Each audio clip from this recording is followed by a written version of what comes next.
Chafolche roet ganjir shur.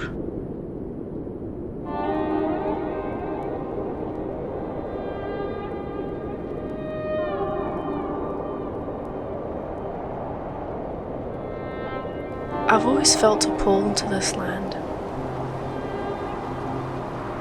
Long before I ever really knew why or could understand.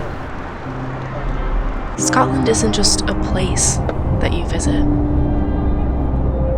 It's a feeling that waits for you. In the rivers, you can even hear time moving. In the mountains, you feel how small you are,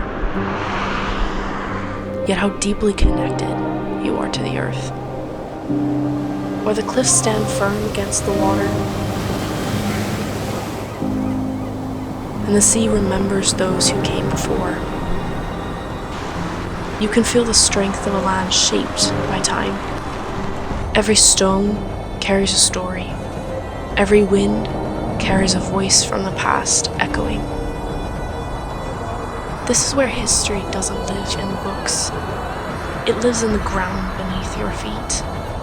Standing in the highlands, breathing that clear mountain air, you don't just witness the land,